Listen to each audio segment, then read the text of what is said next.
একজন প্রবাসী বাংলাদেশের সৌদি কফিলের জন্য সান্ডা ধরছেন। প্রশ্ন হলো, সান্ডা খাওয়া যায় আছে কিনা।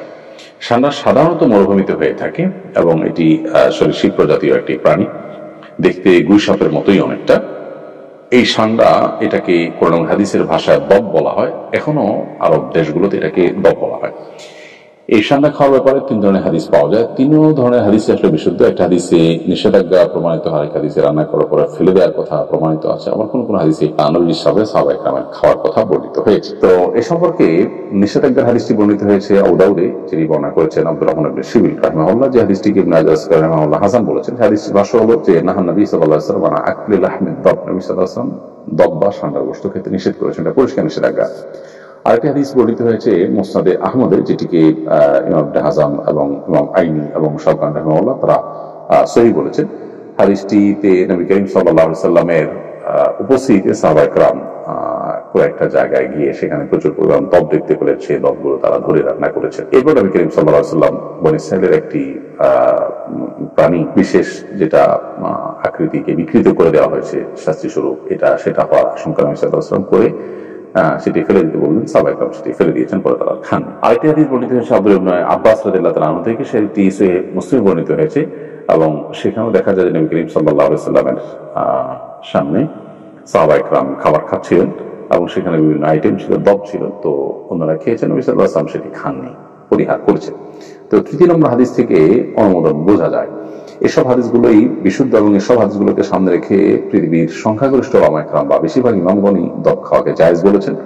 আর হানাফি মাযহাবের ওলামায়ে কেরাম এটিকে মাকরুহ বলেছেন, অপছন্দনীয় বলেছেন। মাকরুহ বলার ক্ষেত্রে আবার অনেক ওলামায়ে কেরাম মাকরুহ তাহরিম বলেছেন, কেউ তানজিহ বলেছেন হানাফি ওলামাদের মধ্য থেকে। তো বেশিরভাগ ওলামায়ে কেরাম এটি খাওয়াকে জায়েজ বলেছেন। কারোর রুচিতে নাবাদে না খেলেন সেটা সম্পূর্ণ ভিন্ন বিষয়। জেহাদউদ্দিন আপনি লিখেছেন, বর্তমান সমাজের অনেক পরিবারে শাশুড়ি ও বউয়ের মাঝে কলহ লেগে থাকে, এ ধরনের সমস্যা সমাধানের উপায়টা কি?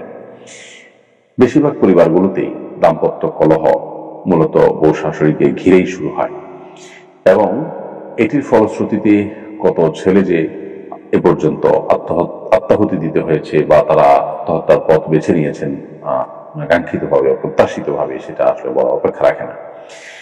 তো বউ শাশুড়ির মাঝে যে কলহ, এই কলহ দূরের উপায়টা কি? এটা দূরের উপায় হলো, প্রত্যেকটা মানুষের দায়িত্ব আছে, তার কর্তব্য আছে, তার অধিকারের সীমারেখা আছে। এটার জানাশোনা বাড়াতে হবে, এটার আলাপচারিতা বাড়াতে হবে, সচেতনতা সৃষ্টি করতে হবে।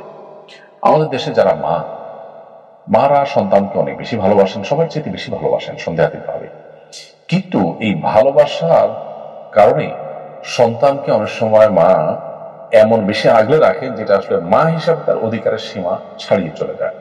যেমন বিয়ের পর ছেলে তার স্ত্রীকে নিয়ে সংসার যখন করা শুরু করে, অনেক মা চান যে প্রত্যেকটা বিষয় তার সাথে কথা বলা হবে, তিনি সবকিছু শুনবেন, করবেন। এটা অনেক ক্ষেত্রেই বাড়াবাড়ি। মায়েদের এটা বোঝা উচিত। সন্তান যখন বড় হয় তখন তার নিজস্ব মতামত সৃষ্টি হয়। যখন তিনি বিয়ে করেন তখন তার সাথে তার স্ত্রীর মতামতে সে যুক্ত হয়।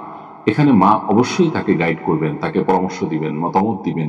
মায়ের অবশ্যই চাওয়া থাকতে পারে, কিন্তু সেটার একটা সীমা রেখা থাকতে হবে।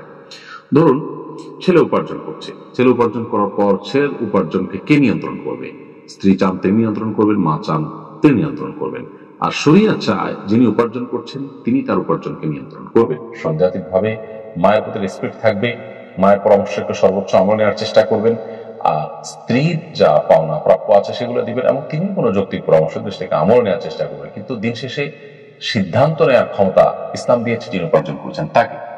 এখন মা যদি মনে করেন যে ছেলে আমার উপার্জন সব আমার কাছে দিবে, আমি যা খুশি তা বউকে দেব বা দেব না।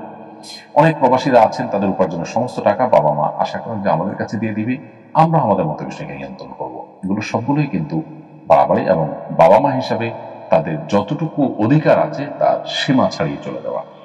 সন্তানের প্রতি বাবা মা যদি জুলুম করেন তাহলে সেক্ষেত্রে আল্লাহর কাছে কিন্তু জবাবদিহিতার মুখোমুখি হতে হবে, সেই বাবা মা কিন্তু বিচার হবে।